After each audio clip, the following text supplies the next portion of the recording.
আসসালামু আলাইকুম।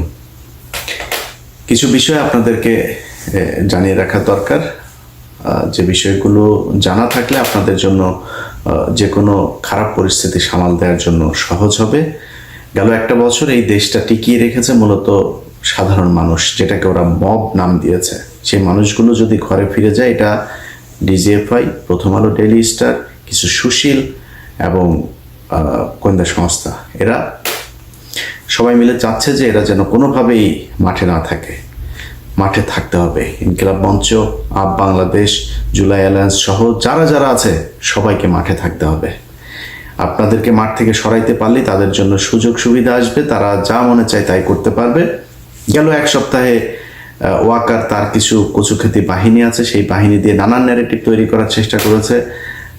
বাংলাদেশে নাকি ইউএস এর এমবাসি নাকি ইয়েরা নাকি উড়িয়ে দিবে, এই নিউজও করেছেন অনলাইন পোর্টালে। তো এই কাজগুলো তারা কেন করছে? আপনি দেখবেন গোলাম ময়লা রনি, আরেক ওদের ওই যে প্রতিবন্ধী এক ওদের সুশীল আছে, ডাক্তার জায়েদুর, আপনার রুমিন ফারহানা আপার, উনি নাকি আবার পার্ট টাইম স্বামী। মাঝখানে ওনার হাজব্যান্ড আমাদের এক সাংবাদিক ভাইরে, ওনার ওয়াইফ এক সাংবাদিক ভাইয়ের কাছে এসেছিল বিচার চাইতে, রুমিন ফারহানা তার সংসার ভেঙে দিচ্ছেন। এরপরে সেই সাংবাদিক আবার তার কাছে জবাব চেয়েছেন, কয়েকদিনের ভিতরে মিটমাট হয়ে গিয়েছে। আবার সেই মহিলা ফেসবুক প্রোফাইল চেঞ্জ করে এই জায়েদ সহ তার ফেসবুক পোস্ট করেছে। তো জায়েদ এই হচ্ছে ওই যে হাজি মকবুলের আপনার সব টাকা পয়সা, সব ওনার একটা ইউনিভার্সিটি আছে, সেটাও সে এখন দেখভাল করছে, তার ব্যবসাপাতি সব জায়েদ দেখাশোনা করছে। আর ডিজিএফআই এর ভাতা তো তিনি পাচ্ছেনই। তারা বিশাল বড় বড় লেকচার দিয়ে তারপরে বুঝাইতে চাচ্ছেন এই দেশে সেনা শাসন দরকার, সেনা শাসন হইলেই তাদের জন্য ওয়াকার যেটা চেয়েছিল রিফাইন্ড আওয়ামী লীগের নামে শেখ হাসিনাকে আবার আনা যাবে, সেটা না পেয়ে তারপরে এসেছে হচ্ছে জাতীয় পার্টির উপরে। তো জাতীয় পার্টির এই আলোচনায় আসবো, তার আগে একটু বলে নিই যে গত 2 দিনে, এক সপ্তাহে 2বার ওয়াকার ক্ষমতা নেওয়ার চেষ্টা করেছে। আমি এই কথাগুলো কেন বলছি, কারণ এটা এই শেখ হাসিনা ধরেন গেল 15 বছর, আমি যদি শেষ 1 মাসের কথা ধরি, আপনাদের মনে আছে 19 বা 18 তারিখে আমি একটা ভিডিও করেছিলাম, বা 20 তারিখে, যখন ব্ল্যাক আউট চলছিল, যে শেখ হাসিনা পালিয়েছে। তো আমাদের কাছে যে তথ্য ছিল, আমি সেই তথ্যের বেসিসে তাকে বলেছি, তারা সেটার, আমাদের কাছে যে তথ্য আছে সেই তথ্য অনেক সময় যেটা বলা হয় সেটা পরিকল্পনায় পরিবর্তন হয়, আমাদেরকে যেটা জানানো হয় সেখানে অনেক সময় ভুল ভ্রান্তি থাকতে পারে। সো আমি আমার কাছে যা তথ্য ছিল সেটা জানিয়েছিলাম। শেখ হাসিনা 3 দিন পরে এসে তারপরে যখন সব ইন্টারনেট অন করে জাতির উদ্দেশ্যে ভাষণে আসলেন, তখন বললেন যে শেখের বেটি পালায় না, এই বক্তব্য দিয়ে তারপরে শুরু করলেন। তো পালিয়েছেই তো, যে পালানোর কথা তাকে আগে থেকে পরামর্শ দেওয়া হচ্ছিল সেটা সে শোনে নাই, শেষ পর্যন্ত 5 তারিখে যেতে বাধ্য হয়েছে, এভাবেই তিনি পালিয়েছেন। তো এইটা শেখ হাসিনা নানানভাবে বোঝানোর চেষ্টা করেছে, না আমরা পালাই না, কিছুই হয় নাই, সরকার খুব অবস্থানে, ব্যবসায়ীদেরকে ধরে এনে ঘাড়ে বন্দুক ঠেকায় বলানো হয়েছে যে আপনারা বলেন সারা জীবন আপনাদের সাথে থাকবো, যা লাগে সবাই থাকবো, হাসিনার সাথে আছি, এগুলো বলানো হয়েছে। বলি আসলে একটা বেলুন ফোলানো হয়েছে, সেটার হাওয়া যাওয়ার পরে এটার মধ্যে আর কিছুই নাই। সো আমি সেটা চাই না, আমি চাই এই জুলাই যুদ্ধে আসল যোদ্ধা যারা, তাদেরকে মাঠে থাকতে হবে।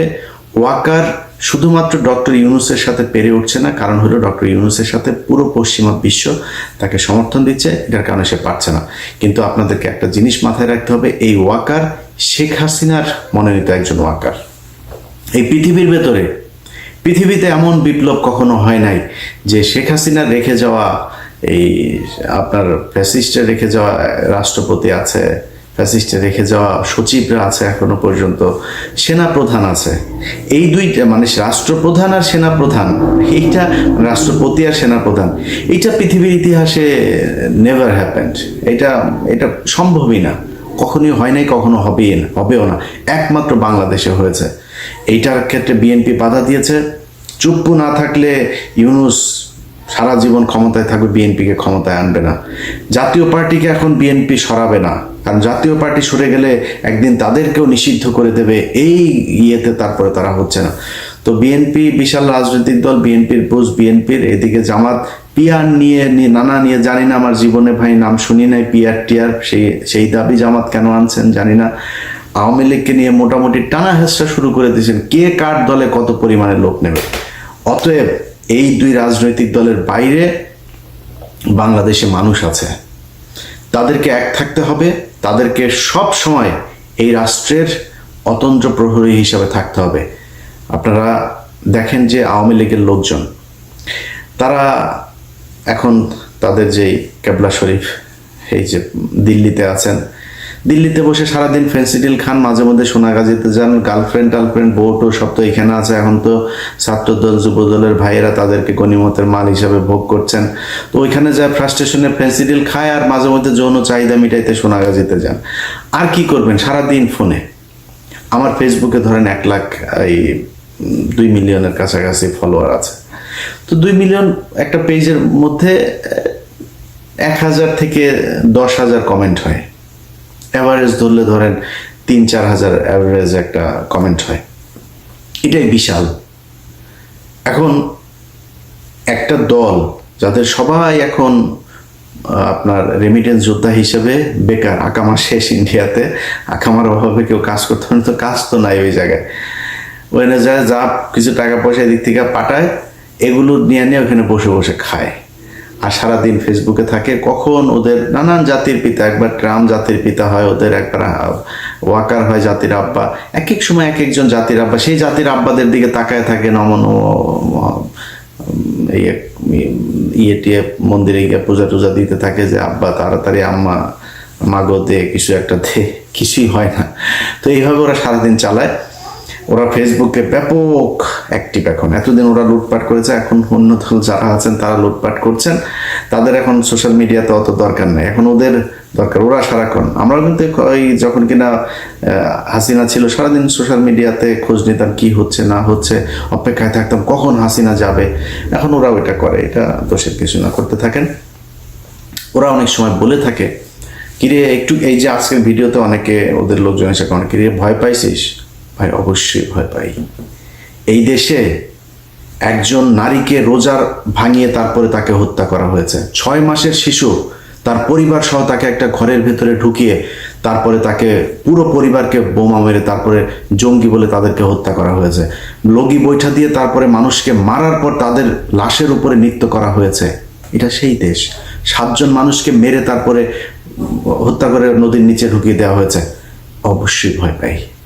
আজকে যে অবস্থা দেখছেন না, এরকম পরিস্থিতি যদি আওয়ামী লীগ কখনো টার্ন করে আবার ফের কামব্যাক করে, দেখবেন ওরা বলতো না যে 10 লাখ মানুষ মারা যাবে, 5 লাখ মারা যাবে, এটা ওরা মিন করে, ওরা এটা করবে, অস্তিত্ব থাকবে না আপনাদের। অতএব আওয়ামী লীগকে অবশ্যই ভয় পায়, ভয় না পাওয়ার কিছু নাই।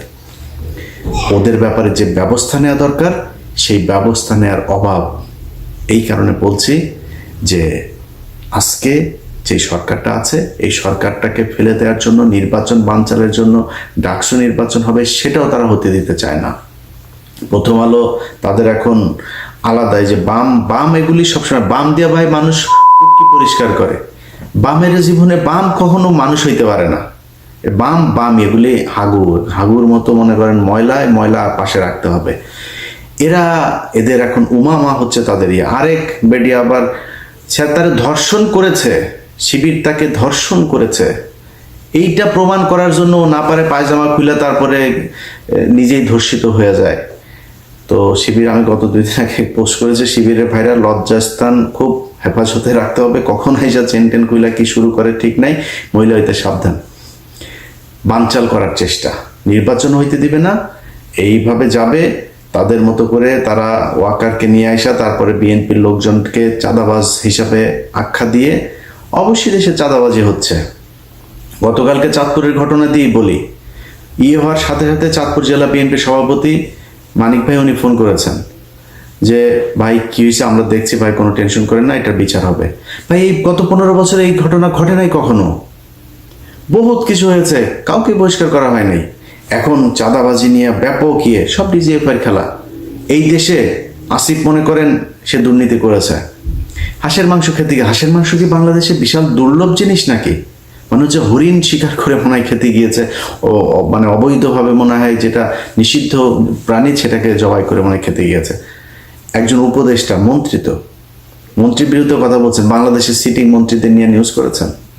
কিছু হইলে আজকে মুক্তিযোদ্ধাদের নিয়ে কিছু বলা যাবে না। কেন মুক্তিযোদ্ধাদের নিয়ে কিছু বলা যাবে না? মুক্তিযোদ্ধা চারের পাল নাকি? এরা গরুর পিছন দিয়া পয়দা হয়েছে মানুষ না, তারা ভুল করে না, দোষ করে নাই। আর বাংলাদেশের মুক্তিযোদ্ধা দেখলেই থাপড়াইতে মন চায়, শালা সব ভুয়া মুক্তিযোদ্ধা, সব শালার ভুয়া মুক্তিযোদ্ধা। এ দেখছেন না, এই যে ফজা পাগলা ভুয়া মুক্তিযোদ্ধা, পিনাকিদার ভিডিও দেখেন 2-3 দিন আগের। এই ভুয়া মুক্তিযোদ্ধাগুলি এখন ব্যাজ লাগায় চলে। বাংলাদেশে যারা জেনুইন দেশপ্রেমিক মুক্তিযোদ্ধা, এরা মুক্তিযোদ্ধা পরিচয় দেয় না এখন। নাতি নাতনিদের স্কুল পর্যন্ত তাদের কেন রে?